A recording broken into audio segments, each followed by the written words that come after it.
muko na furaha, kama muko na furaha, mupige vikelekele.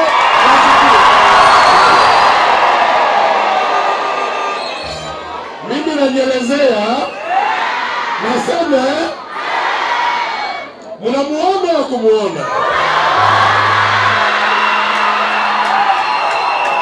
Anakuya asikukuya.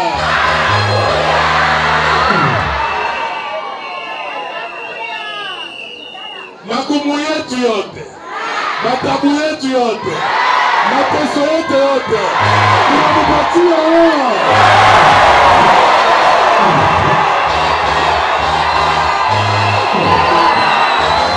Yazando, uzaya kokote, uyuteli kono, roka liloba. Mama,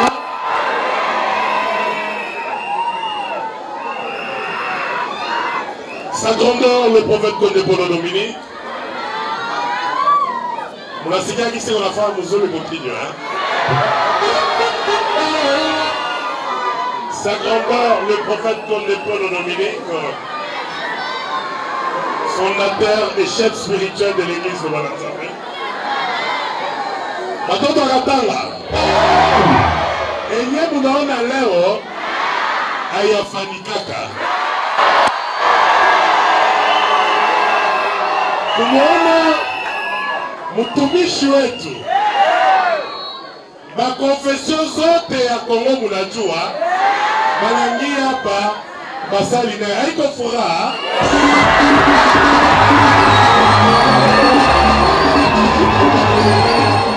Sa grandeur, si vous le permettez, je veux vous présenter vos hôtes. C'est des gens extrêmement occupés, mais au regard de votre invitation, ils se sont dit qu'ils devraient vous honorer. Sa grandeur, je vous présente son éminence, l'ambassadeur Mangelesi, le représentant légal des églises des Ngunza. Il peut s'élever pour l'assistance Tomo Piqué, Mikonoto, de Sokoro. Le représentant, le frère Christophe, le représentant de l'église orthodoxe, il est là.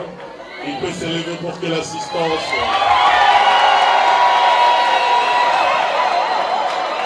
Le patriarche n'est plus à présenter.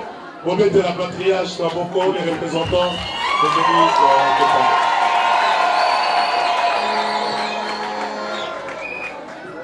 Il y a le représentant des églises des Noirs, il est là.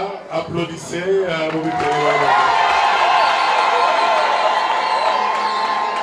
Il y a l'armée du salut qui est représentée par maman.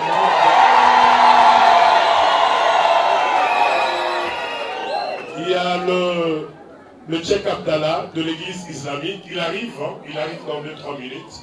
On a eu un décalage en rapport avec les embouteillages. Mon piqué quoi, Batoui, je vais te la couille à Pamicon. Tu vas porter les femmes.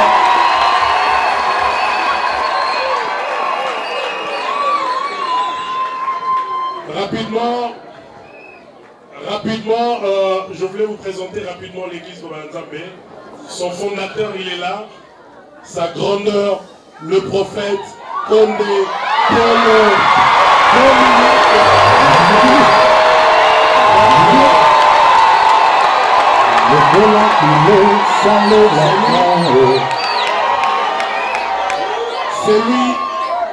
c'est lui le fondateur, chef spirituel de l'église Liloba Manza. L'église de Bananzambe où vous êtes, dans la seule ville de Lubumbashi, nous avons 71 églises. Ça veut dire 71. Mais toutes les églises de la République démocratique du Congo, sa grandeur le prophète gère 2023 églises.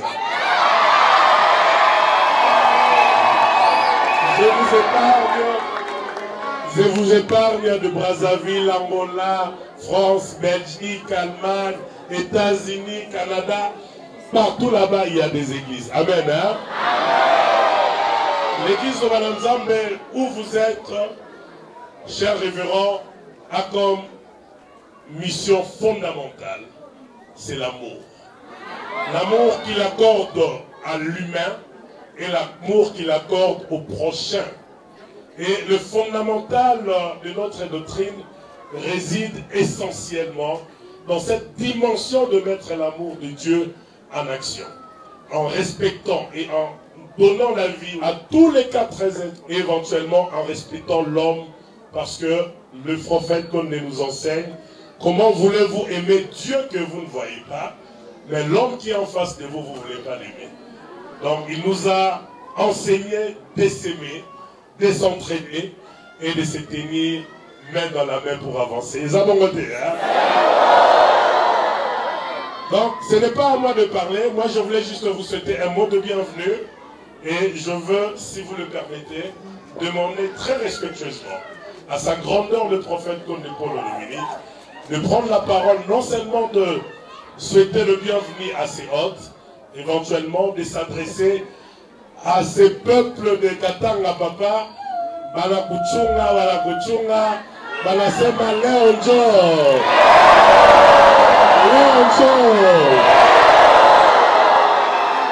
Sa grandeur, c'est que vos enfants de Katanga font, ça nous impressionne.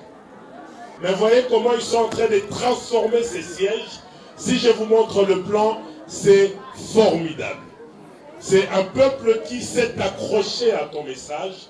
Et Balobi, Bango, Obe Kaka, na prophète Kondela Bango. Ils ont monté, hein? Yango papa, na Bengio, na respect nyoso, Oso Maloba, pour Baende Koyoka, Baende Koyoka, Baende Koyoka, ça grandeur le prophète Kondela.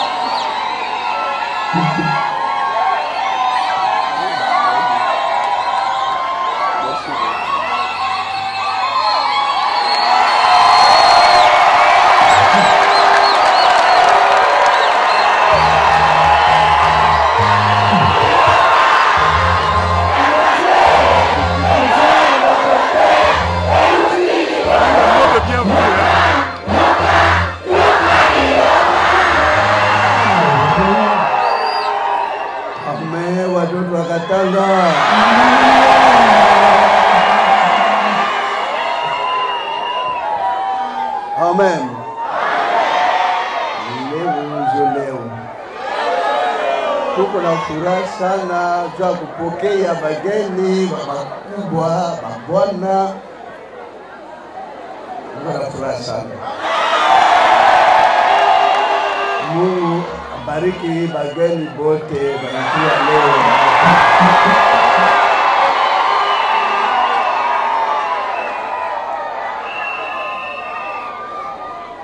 L'émotion, parce que c'est la première fois depuis que Katanga est coulé. Amen. Siku ya kwanza jua kupokea bageni, atumisha Mungu ya Eglise yote. Différent par rapport à siku tunakuya hapa leo, tunapokea atumisha ya Mungu, atumishi ya kabambi ya Mungu. Tunasikilizana, mnasema Kiswahili kidogo. Il est très content de recevoir le serviteur de Dieu et des serviteurs de Dieu non le moindre, de grandes sommités du pays qui ont bien voulu assister à ces cultes. Voilà pourquoi il a dit, les cultes ici, il est exceptionnel parce qu'il y a des grands invités. Vous savez que ça a toujours été difficile de recevoir les autres, des grandes personnalités, des grandes églises. C'est pas facile. Que Dieu bénisse nos autres. Que Dieu les protège. C'est l'honneur pour l'église de Loba de les avoir parmi nous, entre nous, c'est bon. Donc Dieu soit loué. Parce que ça n'a jamais été, mais aujourd'hui, Dieu a fait sa grâce. Et nos mamans aussi qui sont là, c'est fantastique. Même au moment de l'Arabie, même au moment de l'église de l'amour, même au moment de Comeco, même nos frères ici de l'islam, quelle joie. Je suis tellement émotionné parce que la toute première fois, ça n'a jamais été, même à Kinshasa, ça n'a jamais été. Même à Kinshasa, ça n'a jamais été. Mais vous avez une grâce.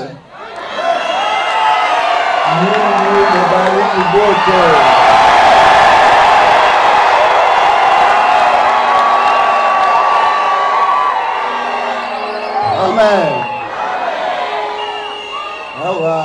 Hapa kanisa Mungu, neno la Mungu kuine mapendo, kuine imani. Kama uko ni imani, Mungu atatenda. Magonjwa yote anaisha. Naona unafanya kazi kabambi sana. Kazi kabambi. Tuko na furaha sana. Delegation mzima tuko na furaha sana. Nauza huko. Nauza kabisa. Niko na franga. Niko na franga mingi sana.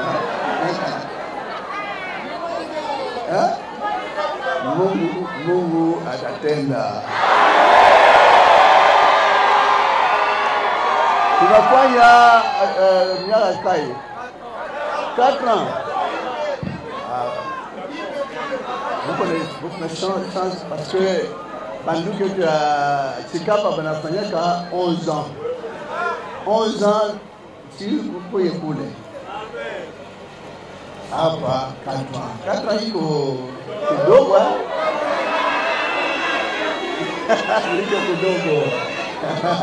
Tunampendaka sana Mebote.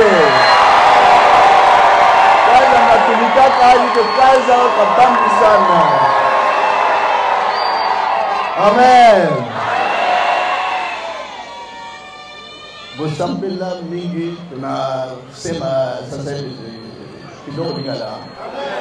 Sana Swahili kwa ngumu sana. Swahili kwa ngumu sana, mais vraiment Bosambela sana mnene.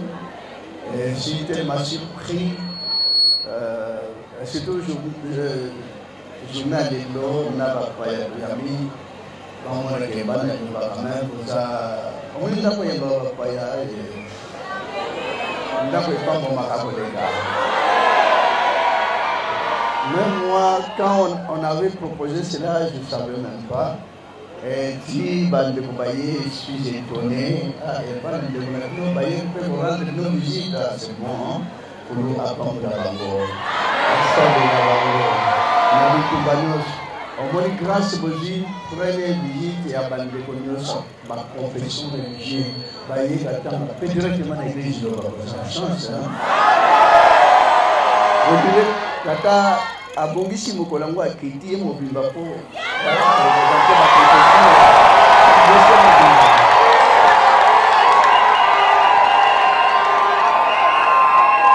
Amen.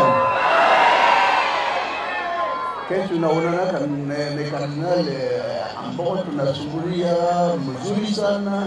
Leo tunaonana na ndugu yote ya confession religieuse, tunafurahi sana. Naomba Mungu awasaidie, awabariki wote. Hilo kanisa neno la Mungu, kanisa hii inafika hapa kwa kupenda mfalme wa mbingu. Unafanya priere yake kwa kupata mfalme wa mbingu. Parce que vie et oyo est passagère. Tokomona lelo, tokongama lelo, tokosepela, mais lobi nous ce pays âme. Moni mweni. Kote batyo sama mona mboka na ya. Wana kufika hapa jua kupata franga. Jua kupata Ridu, nyumba za kupata Europa za kupata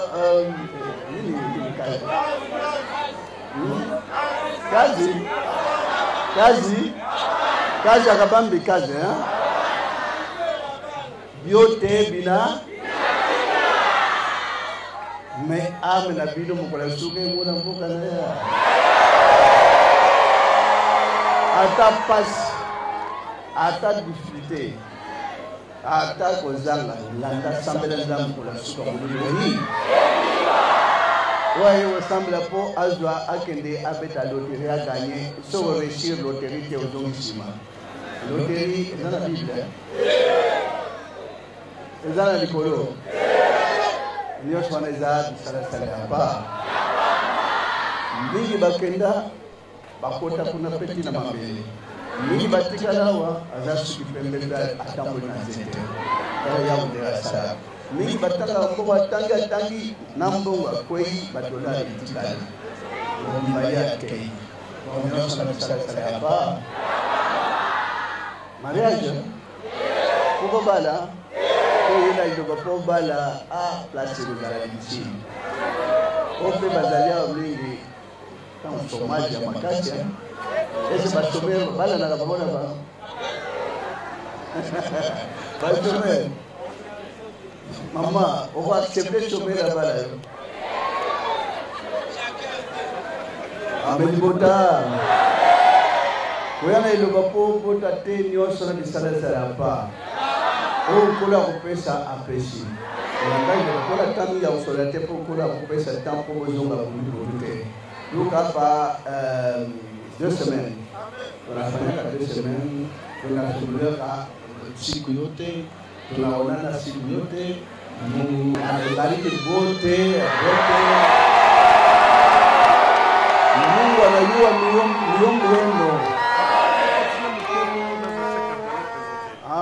Abdallah Zoya, tuko gani msusa Zoya, Sheikh Abdallah, karibu kwa Kongo, Sheikh Abdallah, yeye na Yoruba, ayakutala bana Yoruba, leo suki possibilité za kile kusali pe tumo kunene, ase nalikolo fete za munene, au apena fete za munene.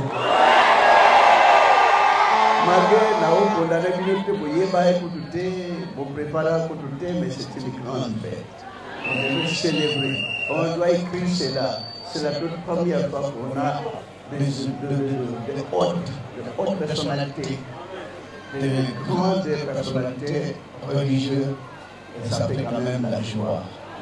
Vraiment, on a rien à leur donner, rien que la prière du très haut, qui puisse les protéger, qui puisse les orienter davantage pour cet amour qu'ils ont pu manifester aujourd'hui pour l'Église de l'Ola, que Dieu soit avec eux, que Dieu les bénisse, qu'il nous protège tout ce temps. Parce que vous aimez tant l'Église de l'Ola. Comme vous avez toujours l'amour de cette Église, notre Dieu ne vous abandonnera point. Confiez-vous à l'Éternel en tout temps, toutes circonstances, confiez-vous toujours à l'Éternel. Il connaît tous vos problèmes, il connaît toutes vos difficultés, il connaît tous vos maux. Et la foi. Aimez-vous les uns les autres, et notre Dieu vous bénira davantage.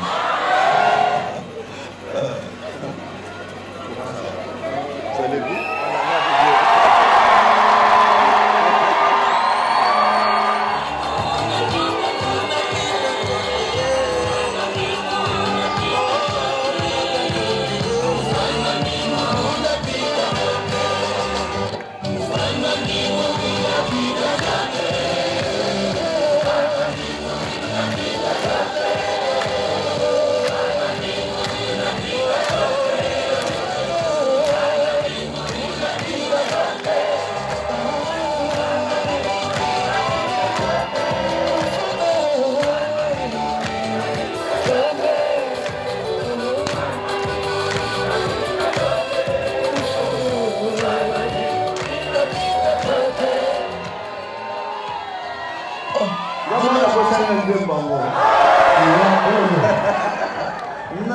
sana yango.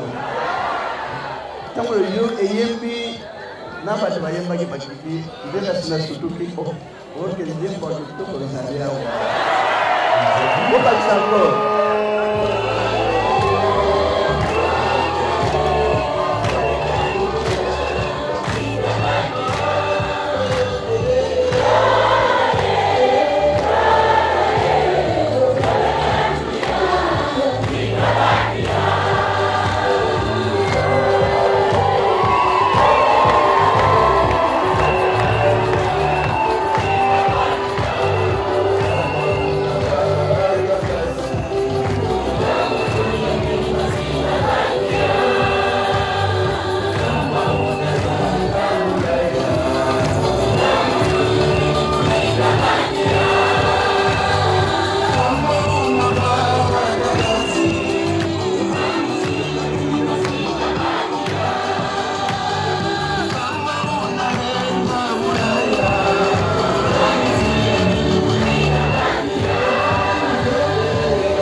Amen.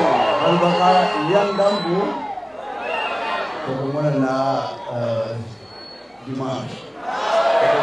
Malgré dimanche qui moye la difficile avec chaleur de la terrible. Malgré beaucoup de matériel, il y a au moins pas de je ne m'en pas de na mabé mukeba mti de la blaza traverser ya balabala makama ya la gauche et ban pour makama ya la droite quand la po ba accident ya la gauche que pour danger et puis Dimomba Bomba za na balabala pour y protéger bateau makama ya les gars kimia Sa grandeur, avec votre permission, j'appelle très respectueusement le premier vice-président de la plateforme des confessions religieuses, Lecek Abdallah, de venir prendre la parole sous vos applaudissements éminents.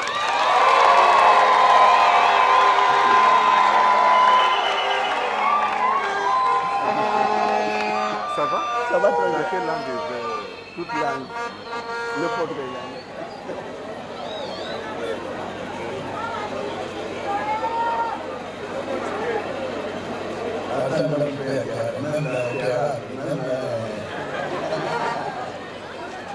Amen, Libota.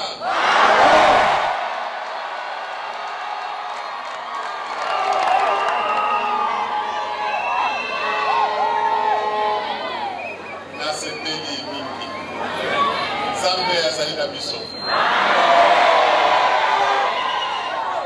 Na kumisi yenkolo. Apesi biso moumbu na ye o azali pene na ngai.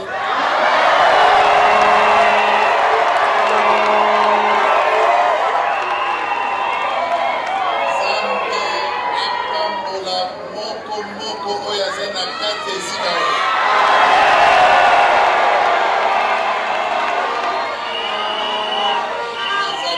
Nazali na mingi ya koloba te.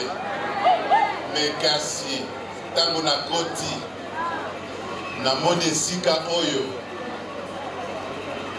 na bangi naye komona bino natali lisusu naye komona papa na sepeli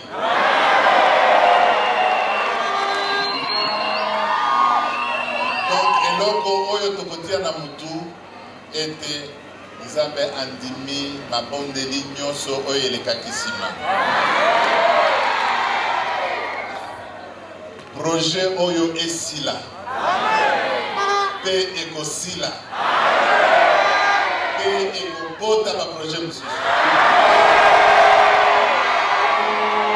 Azali na mingi ya koloba te boyebi ete mboka na biso tozali na bitumba. Eloko ya kozanga to eloko oyo eleki nguya na Nzambe ezali totomboli maboko na biso epe na Nzambe ye nde kimia akitisa kimia na mboka na ye, akitisa kimia na batu na ye, akitisa kimia na baumbu na ye, akitisa kimia na mabele na biso. Nazali na mingi ya koloba te, me kasi mombu na ye azali awa nasepeli ndenge boyambi ngai Nzambe apambola bino.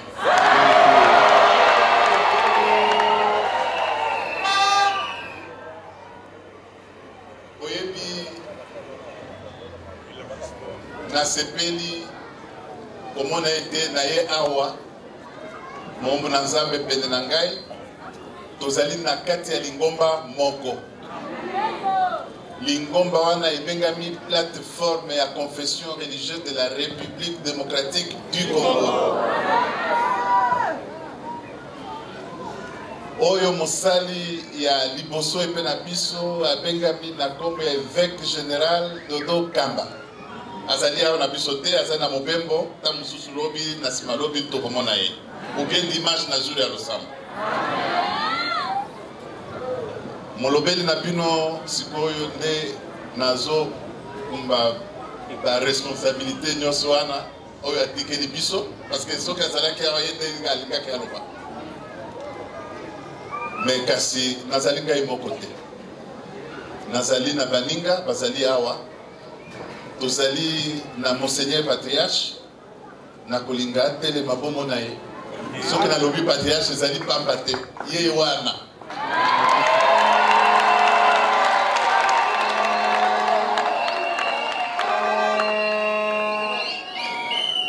Merci Patriarche. Ya mibale tozali na ambassadeur azali awa bokomona ebe akotele maza na kati ya lingomba wana. Ambassadeur.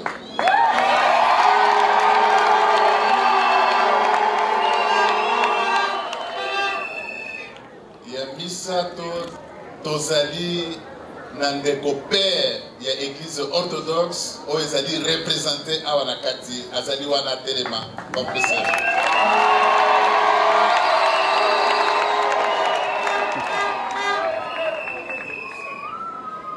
Tozali lisusu na moko me ye azali na arme du salut okomona ye na elamba na ye tosengi na mama atelema apesa.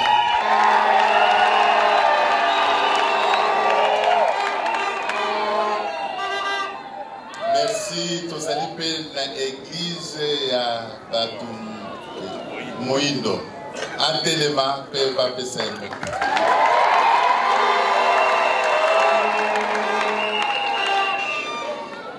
Nabanzi omoni ndenge tozali na diversité na biso. Dénominateur commun na biso azali Nzambe. Donc bango na biso na bino toti bongolo na biso na se tosenge pe na Nzambe kimia ezonga na kati ya République démocratique.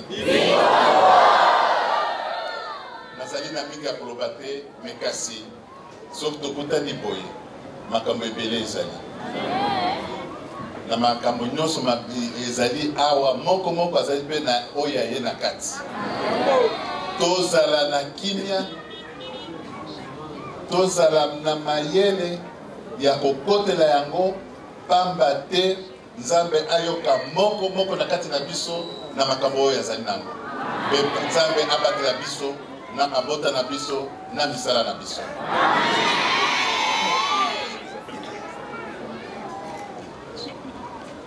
Na kosilisa na koloba ete na kobosa na mokolo ya lelo te. mais kasi na kosenga pe na bino bino pe bobo sanangai na bino lisusu soki na lobi bino bobo sana biso donc plateforme na biso mais bobo sana pe ba musulman oyo bazali na kati ya lingomba wana te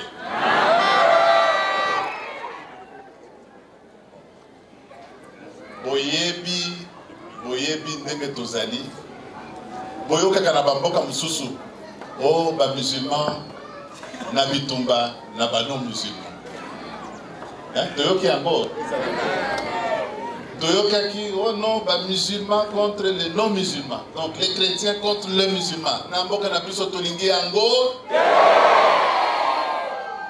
musulman azali congolais azali na mboka na ye non musulman azali congolais azali na mboka na ye bango nyonso mibale bakosala pamba te mboka ekende na kosilisa na présentation bato nyonso na présente me na présence na nzambe te ye azali moko ya bainauti kolakisa bino awa aye kotia nguya makasi pe kimia na lingomba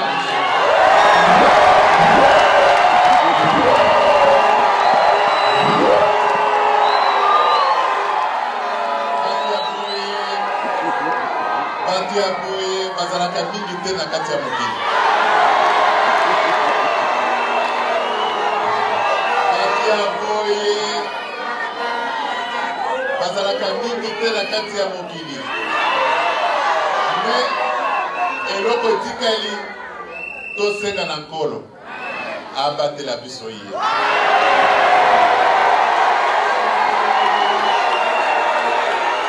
amen bandeko. Si vous le permettez, vous allez conclure. Je veux respectueusement appeler le chef de confession religieuse d'approcher, de venir devant pour une photo de famille. Père Christophe, maman, approchez. Mais j'invite également, de manière la plus solennelle possible, notre maman, maman Marceline Safala, de bien vouloir.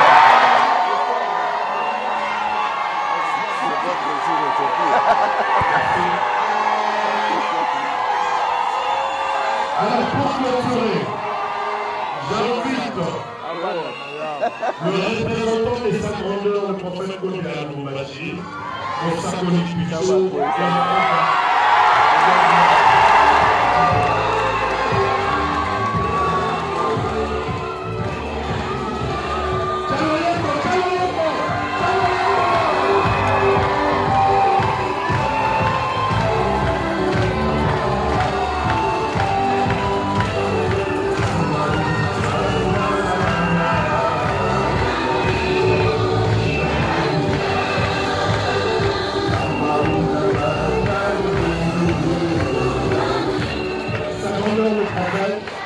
Nous allons vous demander, tout en gardant vos invités, de bien vouloir clôturer cette cérémonie. Merci. Merci beaucoup, merci. Vraiment, on est dans la joie parce que depuis le Covid à la Boachi, c'est la toute première église du Gosha Baye, tuko pamoja, tunakalaka pamoja, Mungu mebariki mebote. Mungu awabariki. Leo mko na furaha sana.